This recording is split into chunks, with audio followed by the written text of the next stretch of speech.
amigos, esta es una nueva entrega de cápsula. Hoy tenemos cápsula histórica.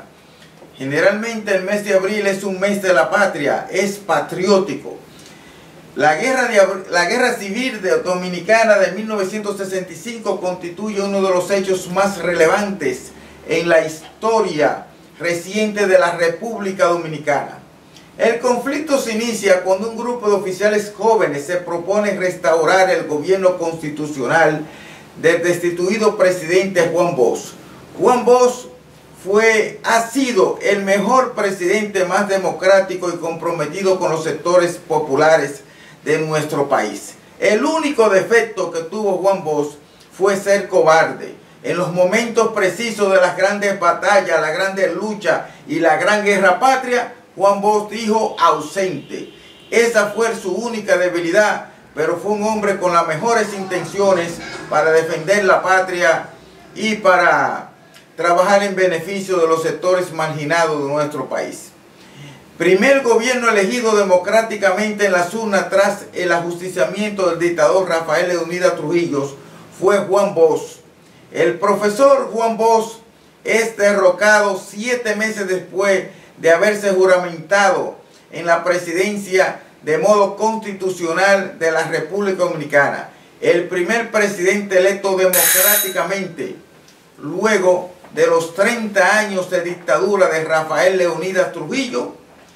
El 24 de septiembre de 1964, por una facción de las Fuerzas Armadas liderada por Elías Wessing y Wessing, debo decirle a ustedes que Elías Wessing y Wessing ha sido un traidor todo el tiempo de la patria, un vendepatria, un enemigo de los dominicanos, uno de los responsables de la sangre que rodó nuestro pueblo en la guerra patria de 1965, porque él traicionó a todo el pueblo dominicano y se fue en apoyo al imperialismo norteamericano y a la oligarquía traidora de la patria de la República Dominicana. Esto sucede tras la promulgación de la Constitución de 1963, que hay que decir que ha sido la mejor constitución que ha tenido la República Dominicana. Ha sido la Constitución de 1963, que se promulgó para garantizar los derechos de nuestro pueblo y de la clase trabajadora oprimida y perseguida por Trujillo y por los anteriores gobiernos. Que esa Constitución establecía, entre otras cosas, la libertad religiosa y de expresión, la libertad política, el derecho a la vivienda, la igualdad entre los hijos naturales y los nacidos bajo el matrimonio, que esa es una gran conquista que dio esa Constitución, porque resulta que a los hijos naturales no le tocaba nada de la herencia, y luego se hizo una conquista y le tocaba como un 50%, pero esa Constitución lo igualó y en la actualidad están igualados, heredan igual cantidad los hijos naturales y los hijos legítimos del matrimonio, así como el retorno de los disidentes políticos y exiliados durante el régimen de Trujillo.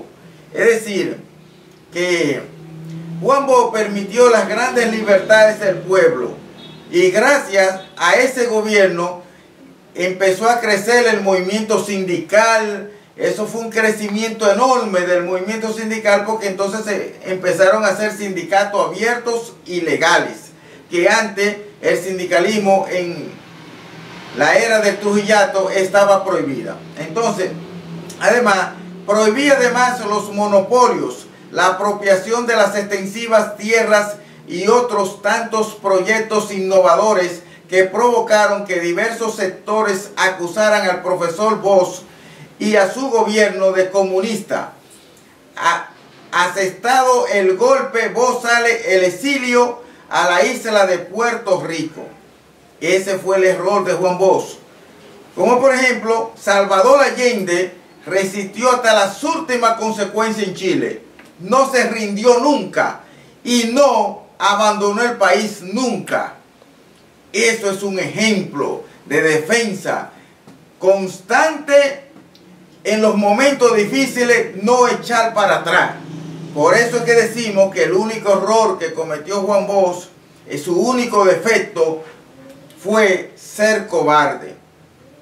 Pero esa constitución y esos derechos que el pueblo aún disfruta fue producto de las ideas, de la formación y del aporte de Juan Bosch a nuestra República Dominicana.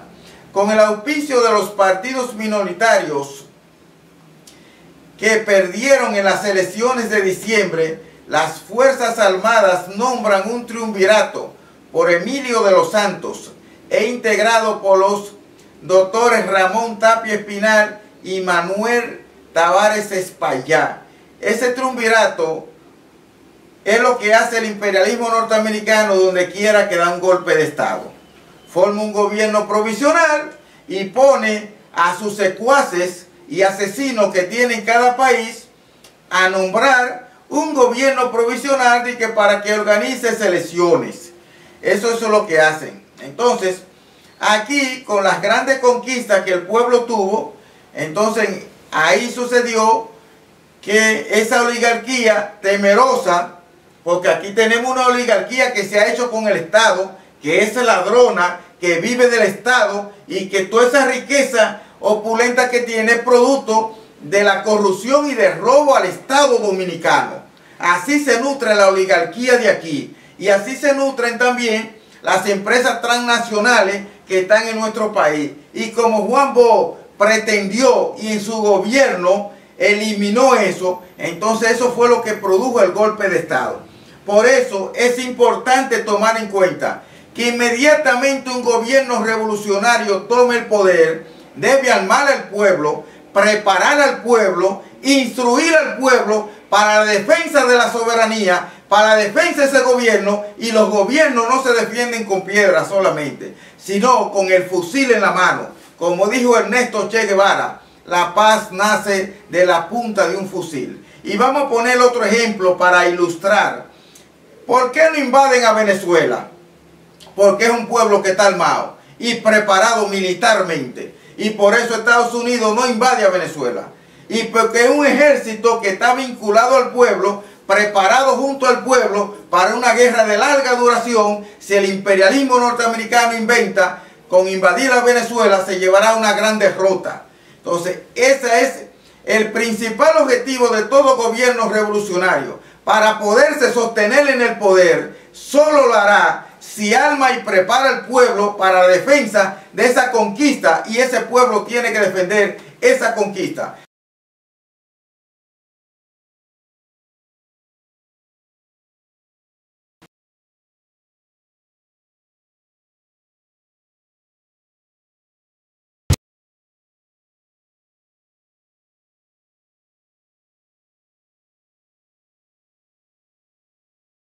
A un buen precio.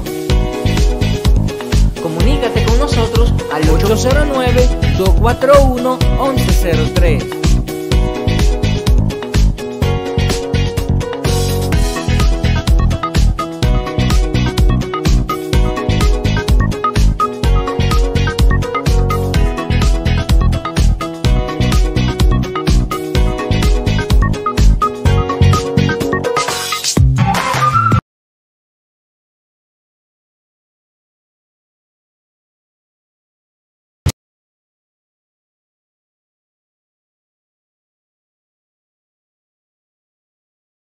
Como por ejemplo, todas las grandes conquistas que produjo el gobierno revolucionario de Juan Bosch se han perdido. Quedaron reseñas, pero se perdieron. Ya aquí existe monopolio cuando Juan Bosch acabó con el monopolio. Ya aquí las transnacionales se chupan nuestras riquezas. La Barrigol se roba todo el oro. Y los perversos y corruptos y gobiernitos irresponsables que hoy tiene la República Dominicana no son capaces de defender el oro de nuestra tierra. No lo son los capaces. Entonces pues, el 29 de noviembre de 1964, la agrupación política 14 de junio se levanta en armas en las montañas dominicanas, en las montañas de Quisqueya, declarando la guerra abierta contra el triunvirato. Es decir, Manolo Tavares, fue un revolucionario que siempre cumplió con su palabra. Y si Manolo está muerto porque él respeta su palabra. Y cuando él dijo, si no restauran el hilo constitucional, nosotros sabemos muy bien dónde quedan las escarpadas montañas de Quisqueya. Entonces le dijo a las masas que él se sublevaría en defensa de la constitucionalidad y de la conquista alcanzada por el pueblo dominicano. Y así lo hizo cuando no se cumplió con el hilo constitucional de respeto a la Constitución. Y por esa razón, hoy Manolo está muerto. Hoy Manolo, como quiera, sigue siendo un gran héroe nacional, porque fue un revolucionario de palabra y de principio que nunca claudicó. Bien, entonces el 21 de diciembre, Manuel Aurelio Tavares Justo, líder del movimiento y viudo de Minerva Mirabal, asesinada por el régimen trujillista, es fusilado en la sección Las Manaclas, en la Cordillera Central, lo que provoca una gran indignación popular y motiva, por otra parte, la renuncia del presidente del triunvirato, Emilio de los Santos, en el levantamiento guerrillero. Mueren 32 dirigentes y militantes de la agrupación política 14 de julio. Fue una verdadera masacre, porque a la gran mayoría lo apresaron vivo y podían hacerle un juicio y todo eso, no, pero lo fusilaron, porque el capitalismo no le tiembla la mano para ponerla a rodar la sangre, porque son voraces, son asesinos, como siempre lo han sido. Bien, con el ascenso del doctor Donald Rey Cabral a la presidencia del triunvirato, la situación económica del país se deteriora, se llega a acuerdo con el Fondo Monetario Internacional, mientras que la miseria que sufrían los sectores marginados se agudiza. Es decir, donde quiera que el fondo ha llegado, lo único que hace el Fondo Monetario es causar crisis y problemas económicos, pero los más pobres, porque los más ricos siempre se benefician de la desgracia. Por eso es que el pueblo debe reflexionar que estos son gobiernitos pro-yanqui, enemigos del pueblo, y que tenemos que dar un giro en nuestra conciencia y en nuestra participación política en las urnas, porque hay que votar por los gobiernos socialistas, aspirar un cambio de gobierno, un cambio de sistema político en la República Dominicana. Leamos la historia, y el gobierno que más se acercó al socialismo fue Juan Bosch, y fue el gobierno que le dio beneficio a los pobres. Después ningún otro gobierno puede decirle al pueblo dominicano que ha beneficiado a los sectores marginados de nuestra patria.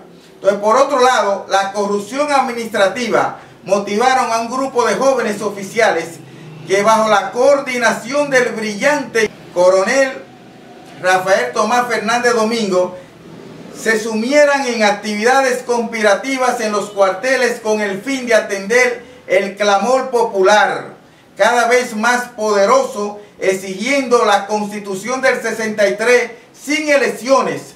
Así hicieron sucumbir al triunvirato presidido por Ronald Rey Cabral. Resulta que en ese momento, en la ciudad de Santo Domingo, las grandes masas pedían las armas.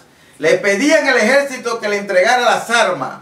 Y por eso fue que hubo un grupo de oficiales, y Domínguez, que fue un comandante revolucionario asesinado aquí en el Matún, muy serio, muy combatiente y muy comprometido con la República Dominicana, con la patria de Juan Pablo Duarte, lo dio todo por la libertad de su pueblo y lo dio todo por un cambio político en nuestro país que garantizara la felicidad del pueblo, que eso solo se logra con el socialismo.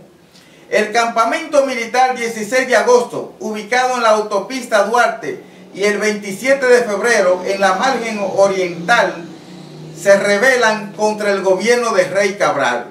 Entonces, en ese entonces fue que Peña Gómez llamó a las calles para darle un golpe de estado al triunvirato, porque el triunvirato fue ilegítimo, y de ese modo establecer el gobierno constitucional de Juan Bosch.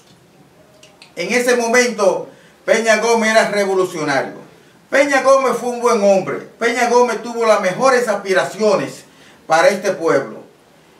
Producto del racismo y producto también de su color de piel. Por esa razón, la oligarquía le hizo la vida imposible a Peña Gómez.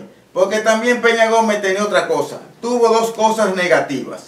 Primero, que él del aeropuerto para allá era socialista y del aeropuerto para acá era capitalista, cuando los gobiernos del PRD. Otro elemento, que en el año 1973, Peña Gómez y Juan Bosch se tragaron el lucio.